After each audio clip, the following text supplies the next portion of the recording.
എന്താ? ആചാര്യോട് ഒരു വട്ടം സംസാരിക്കാനുണ്ട്.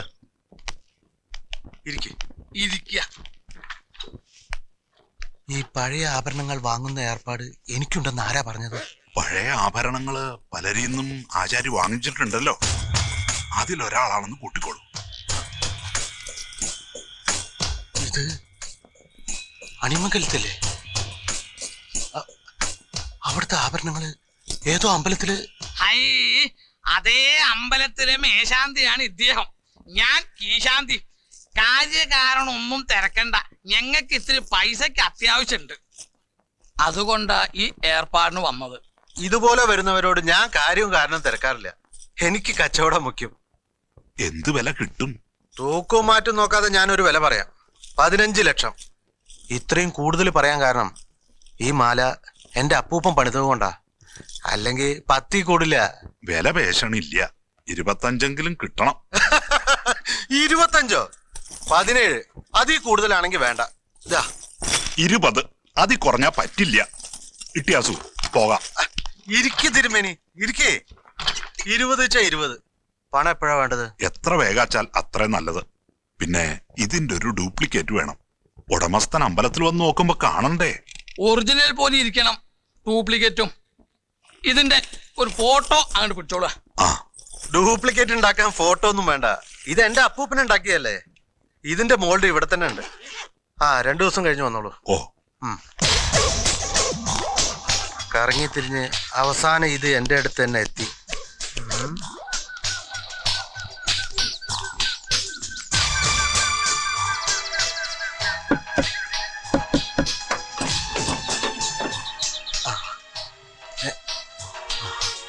വരൂ, കയറിക്കോളൂ.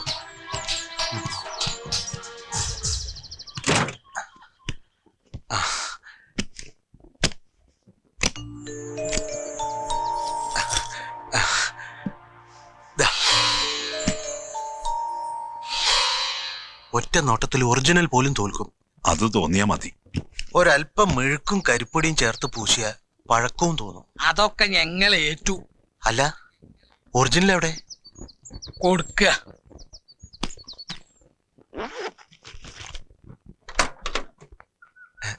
ഞങ്ങളൊരു 4-5 പേർ കൂടെ സ്ഥലം കാണുമോ?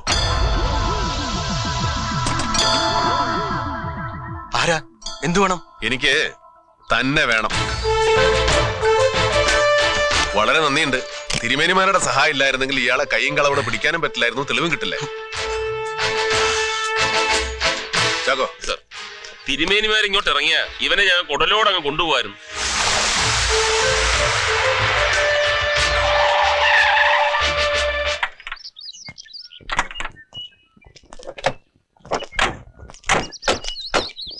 ഇയാളെ അറിയുമോ?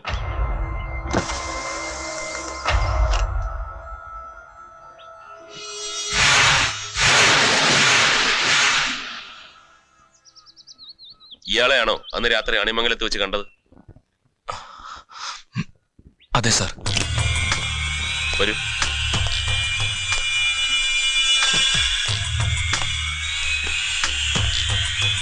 വേലു വലിയ കാളി ഭക്തനാണല്ലേ? ഏത് നേരവും വേലുവിന്റെ നെറ്റിയിൽ കുങ്കുമവും കുറിയും കാണും, അല്ലേ വേലു? സാരക്കുമുണ്ട് നെറ്റിയിൽ. ഞാൻ ചെറിയ ഭക്തൻ. വേലുവിന് കാപ്പി ചായ ഒന്നുമേ വേണ്ട സാർ, താങ്ക്സ്.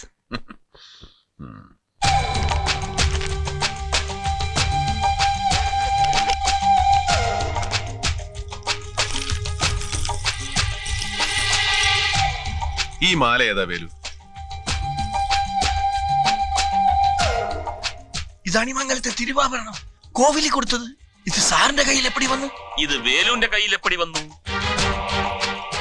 ഭദ്രമായി പൊതിഞ്ഞ കാളിയുടെ പടത്തിന് പുറകെ വെച്ചിരുന്നില്ലേ, അത് തന്നെ. ഇതാരാ തന്നത്?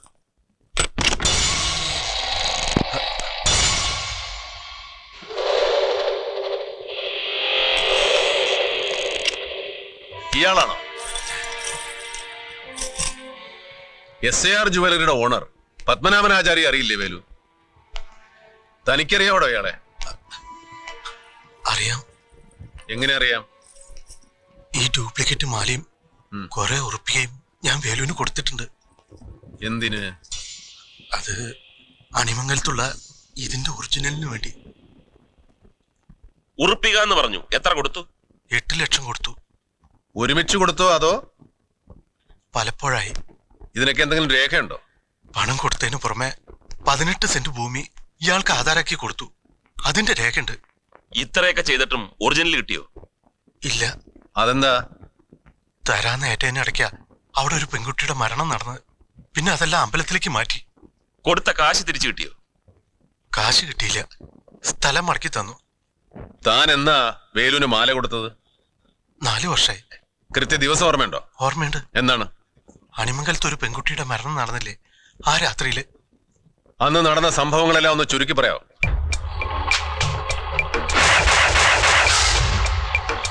ഞാനിപ്പോ മടങ്ങി വരും.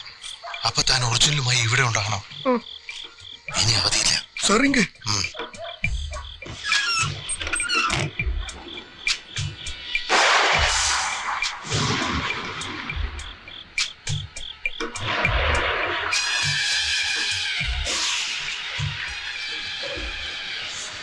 പിന്നെ നടന്നൊന്നും എനിക്കറിയില്ല സാർ. മൈഥിലി പ്രദീപിനെ പ്രതീക്ഷിച്ച് നിന്നായിരിക്കും അല്ലേ? മാലയുമായി പോയ താനും ആ പെൺകുട്ടിയെ കണ്ടിട്ടുണ്ടല്ലേ? അർദ്ധരാത്രിയിൽ നടന്ന തിരുവാഭരണത്തിന്റെ ഇടപാട് കണ്ട ഏക സാക്ഷിയായിരുന്നു ആ പെൺകുട്ടി. പിന്നെ ആ പെൺകുട്ടിയെ ജീവനോടെ ആരും കണ്ടിട്ടുമില്ല. പറയൂ, ആ കുട്ടിക്ക് എന്ത് സംഭവിച്ചു? എങ്ങനെയാണ് ആ അപകടം സംഭവിച്ചത്? സ്റ്റെപ്പിൽ നിന്ന് ആ കുട്ടി എങ്ങനെ വീണു? വേലു സൂചി കണ്ടിട്ടില്ലേ? തുന്നുന്ന സൂചി.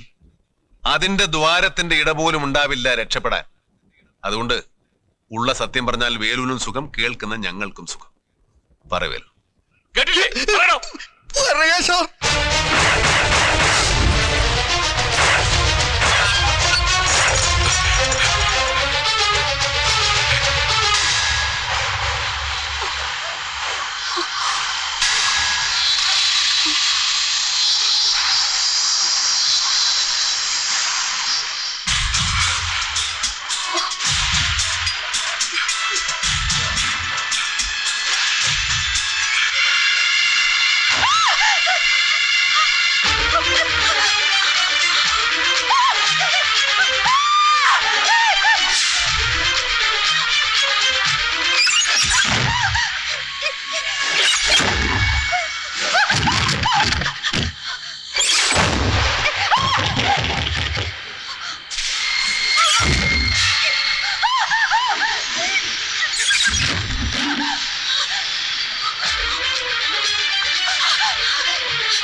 വേലു മൈഥിലിയെ പേടിപ്പിച്ചു എന്നുള്ളത് സത്യം. പക്ഷെ അവൾ കാൽ തെറ്റി വീണു എന്നുള്ളത് നുണ. ഈ ഫോട്ടോയിൽ കാണുന്ന പോലെയാണ് ബോഡി ഇവിടെ കിടന്നിരുന്നത് എന്നല്ലേ വേലു പറഞ്ഞത്? ആമാ സാർ. മാറ്റമൊന്നുമില്ലല്ലോ. ഇല്ലേ? വിക്രം,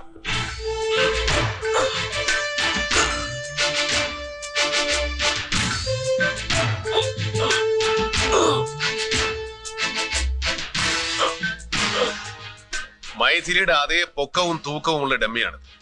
ഇത് എങ്ങനെ വീഴുന്നുവോ അങ്ങനെയായിരിക്കണം മൈഥിലി വീണിരിക്കുക. വേലു പറഞ്ഞതുപോലെ ഭയന്ന് ബാലൻസ് തെറ്റി വീണതാണെങ്കിൽ ഡ്രോപ്പ് ഇറ്റ്.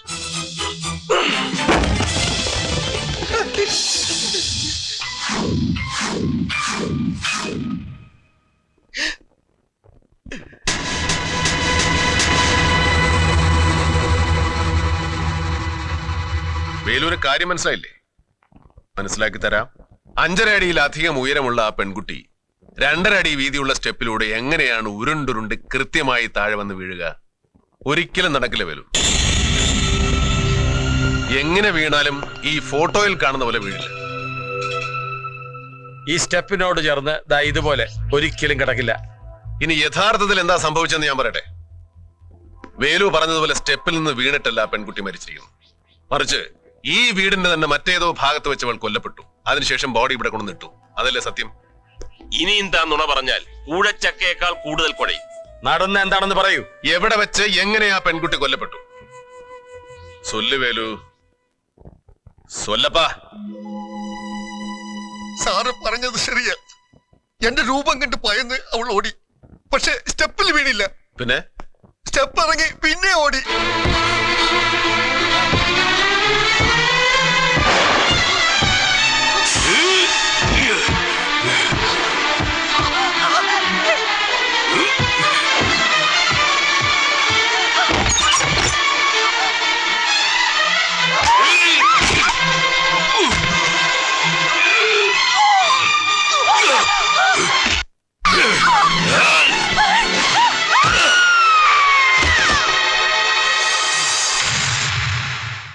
എന്നിട്ട് എന്ത് ചെയ്തു? ഭയന്ന് ബാലൻസ് തെറ്റി വീണ് മരിച്ചതാണെന്ന് ആളുകൾക്ക് തോന്നാൻ അവളെ ഇവിടെ സ്റ്റെപ്പിന്റെ സോട്ടിലിട്ട് പിന്നെ നേരെ കുളത്തിൽ പോയി കുളിച്ച്. ഇപ്പോഴും മുഴുവൻ അങ്ങോട്ട് ശരിയാകുന്നില്ലല്ലോ വേലു. കുറച്ച് ശരി, കൂടുതൽ നുണ. അല്ല സാർ. ആണ് സാർ. അതുകൊട്ടെ, പൂജാമുറിയിലിരുന്ന് മാലയെടുക്കാൻ വേലു എങ്ങനെയാ വീടിനുള്ളിലേക്ക് കയറിയത്?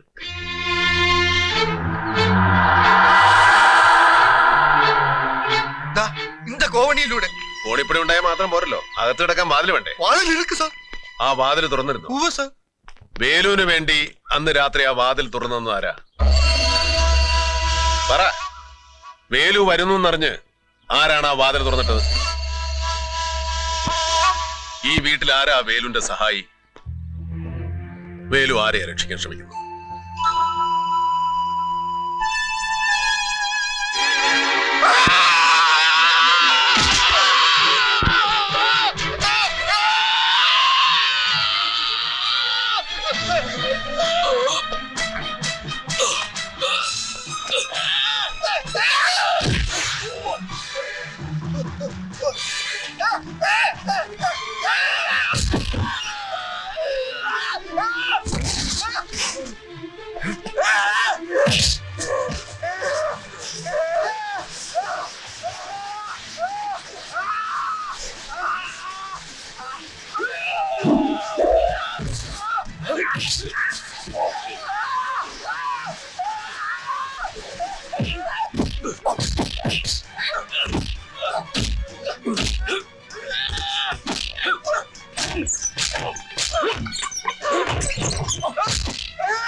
വേലു, ഈ വീട്ടിൽ ആരാ നിന്റെ സഹായി?